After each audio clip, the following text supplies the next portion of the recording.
देखिए आज हम आपके लिए लेकर आए हैं पास्ट इंडेफिनिट टेंस को लेकर मिथ है।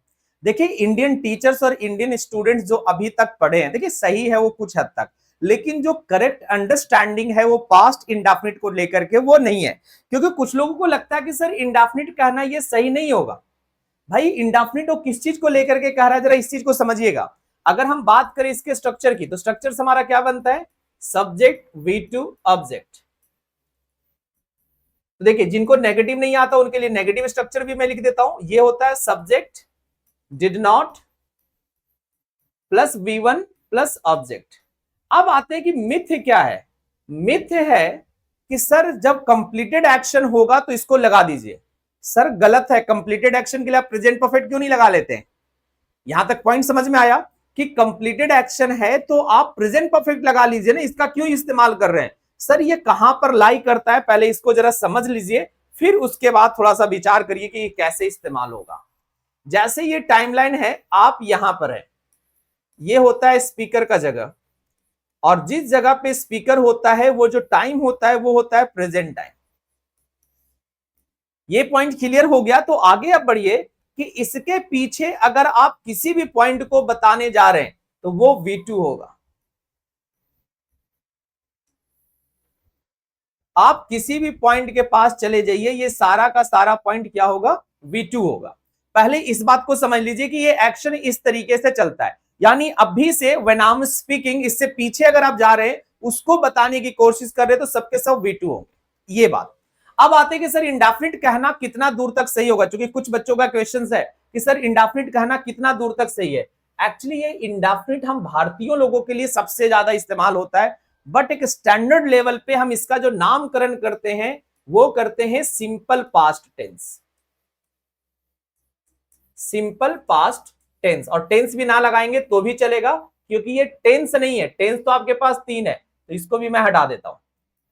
देखिए ये बिल्कुल यूनिक, और यूनिक नहीं कहेंगे, बिल्कुल एक स्टैंडर्ड लेवल की इंग्लिश में आपको पढ़ा रहा हूं कि इसको सिंपल पास्ट टेंस कहना शुरू कीजिए rather than speaking past indefinite tense. देखिए इंडेफिनिट कहने से वो नहीं होगा कि एक्शन सर इंडेफिनिट है। सर बेसिकली इसमें टाइम इंडेफिनिट हो जाता है, इंडिया में हम जब करते हैं तो वो आया था, पता नहीं सर कब आया था, इसलिए इंडेफिनिट इसको नामकरण कर दिया जाता है। लेकिन ये ऐसा बिल्कुल भी नहीं है। पहले समझिए ध्यान से कि पास्ट इंडेफिनिट टेंस का इस्तेमाल आप कब कब करते हैं। ठीक है, सबसे पहला ये बताने के लिए करते हैं कि when the action took place in the past। देखिए, और यही चीजें हमें इंडिया में इंडियन टीचर के द्वारा ये सेकेंडरी या समझ लो पढ़ाया भी नहीं जाता है। देखिए इसका primary use past simple tense कहता है कि सर जब आप टाइम बताना चाहते हैं कि एक्शन कब हुआ है, आप पास्ट सिंपल टेंस का यूज कीजिए। लेकिन हमको बता दिया जाता है कि कंप्लीटेड एक्शन है, सर पास्ट सिंपल लगा दीजिए। तो आज के बाद ध्यान रखिएगा कि अगर आप कंप्लीटेड एक्शन की बात कर रहे हैं, सर कंप्लीटेड एक्शन से हम सिर्फ बताते हैं प्रेजेंट परफेक्ट में। किस में बनाएंगे? प्रेजेंट परफेक्ट में बनाएंगे। ये आपका कंप्लीटेड एक्शन है, क्योंकि प्रेजेंट परफेक्ट टेंस का प्रयोग हम कंप्लीशन के लिए यूज करते हैं। किसके लिए यूज करते हैं? कंप्लीशन के लिए। कंप्लीशन के लिए यूज करते हैं, यानी एक्शन कंप्लीट हो गया है, या past sorry present perfect tense लगा दीजिए। लेकिन जैसे ही आप पास्ट सिंपल की बात करते हैं, ठीक है, आप सिंपल पास्ट की बात करते हैं, तो सिंपल पास्ट सर कंप्लीशन नहीं, बल्कि वो पास्ट का टाइम इंपॉर्टेंट होता है जहां पे आप पास्ट सिंपल टेंस इस्तेमाल करते हैं। लेकिन ये चीजें हमको पढ़ाया ही नहीं जाता है। हमको कहा जाता है कि या थे ये थी लगा रहेगा तो आप प्रेजेंट पास्ट इंडेफिनिट लगा दीजिए। सर पास्ट इंडेफिनिट नहीं, सिंपल पास्ट बोलिए पहले, तो कंफ्यूजन दूर करने के लिए। और साथ ही साथ याद रखेंगे कि पास्ट मतलब जो सिंपल पास्ट होता है उसमें हम याद रखेंगे कि सर टाइम, जिस टाइम पे वो एक्शन समाप्त हुआ है उसी टाइम को बताने के लिए पास्ट इंडेफिनिट टेंस या सिंपल पास्ट टेंस का प्रयोग करते हैं। गलत बिल्कुल मत जाइएगा, अपने आप को थोड़ा सा देखिए, समझिए कि मैं क्या आपको बता रहा हूं। और ये आप किसी भी ऑक्सफोर्ड कैम्ब्रिज पब्लिकेशंस की बुक निकाल के पढ़िए, वहां ऐसे ही लिखा है। अब देखिए हमारे एग्जाम्पल्स। अब हम इंडियन टीचर, इंडियन स्टूडेंट्स के एग्जाम्पल देखिएगा। मैं हिंदी नहीं लिखूंगा क्योंकि हिंदी से फिर कंफ्यूजन क्रिएट होगा, मैं लिखा I went there, I went there. अरे सर ये नहीं होगा, हिंदी नहीं लिखा हमने, हिंदी के कोई मतलब ही नहीं, आई वेंट देयर सर गलत है सर ये। क्योंकि हम जब V2 यूज कर रहे हैं, हम जब V2 यूज कर रहे हैं सर, तो V2 के साथ टाइम लगाना आपका सबसे इंपॉर्टेंट है। मैं आपको कह रहा हूं रेफरेंस के तौर पे, आप कैम्ब्रिज हो, ऑक्सफोर्ड पब्लिकेशन की बुक हो, पियर्सन की बुक हो, आप कोई भी निकाल के देख लीजिए, सभी में बिना पास्ट टाइम के पास्ट सिंपल टेंस का यूज होता ही नहीं है, बट हमको पढ़ा दिया जाता आई वेंट देयर। सही है सर। अरे सर ये सही तब होगा जब आप लगाइए I went there yesterday, I went there yesterday. देखिए speaking is another thing, speaking को कभी रिलेट मत कीजिएगा ग्रामर से लेकर के, स्पीकिंग में तो कुछ भी बोल दीजिए वो चल जाएगा, लेकिन ये जाकर के सेंटेंस सही हुआ। अदरवाइज आप इसको लिखिए आई हैव बीन देयर, क्यों माथा पच्ची कर रहे हैं आप, जब टाइम नहीं लगाए तो लिखिए आई हैव बीन देयर।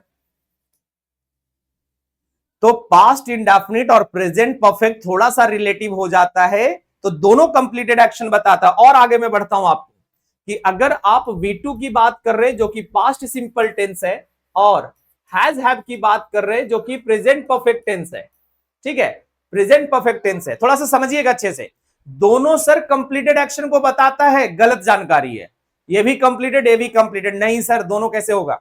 अब ध्यान रखिएगा कि ये सिंपल सर कंप्लीटेड एक्शन के बारे में बताता है, क्या बताता है ये, कंप्लीटेड एक्शन के बारे में ये बताता है, ठीक है, कंप्लीटेड एक्शन के बारे में ये बताता है सर, और ये बताता है sir completed action with time. Completed action, अगर आप ग्रामर पढ़ने को इच्छुक हैं और ग्रामर को डिटेल में पढ़ना चाहते हैं तो ये चीज समझिए, कंप्लीटेड एक्शन विद टाइम और विद पास्ट टाइम, ये इसका सही इस्तेमाल है। और अगर आप सिर्फ 2 मिनट और 4 मिनट में अंग्रेजी सीखना चाह रहे हैं तब तो सीखिए, जहां से सीख रहे हैं उनकी वीडियोस वायरल होती है, उनको आप देखिए समझिए, वहीं से आपका ठीक होगा। इतनी जानकारी डिटेल किन्हीं के पास नहीं होती है, ना इतना कोई पढ़ाना चाहता, अगर उनके पास है भी तो, ये मैं गारंटी के साथ कर रहा हूं। लेकिन हर एक छोटी छोटी बातें जो मैं आपको बोल के बताता हूं, समझाता हूं, इस बात को समझिए कि ये कभी गलत नहीं होगा जो मैं आपको बता रहा हूं। और मैंने रेफरेंस दे दिया, आप किसी भी, अगर आपको थोड़ा बहुत भी नॉलेज है, आप बुक खरीदिए जाकर के मार्केट से और देखिए जाकर के, एक भी सेंटेंस अगर पास्ट सिंपल में कुछ ऐसा वाला मिल गया जैसा हम पढ़ लेते हैं, गारंटी है भैया। इसका यूज ही हम बताने के लिए करते कि एक्शन कब हुआ है, और हम यूज ही नहीं करते टाइम को। Sir I went there, he came here, अरे sir he came here yesterday बोलिए। आई होप इतने से आपको पास्ट जो सिंपल पास्ट टेंस है उसका कॉन्सेप्ट आपको क्लियर हो गया होगा कि सिंपल पास्ट टेंस हम लगाते कहां हैं। वीडियो को ज्यादा से ज्यादा शेयर करिए, और मैं तो कहूंगा कि ये वाली पॉइंट को थोड़ा सा ध्यान रखिएगा, ये आपकी मेन वाली पॉइंट है। अगर ये समझ गए तो दोनों टेंसेज में ज्यादा डिटेल जाने में जरूरत आपको नहीं है। वीडियो अच्छा लगे तो वीडियो को शेयर करिए, लाइक कर दीजिए, और चैनल को क्या करना है, सब्सक्राइब कर दीजिए। Thank you.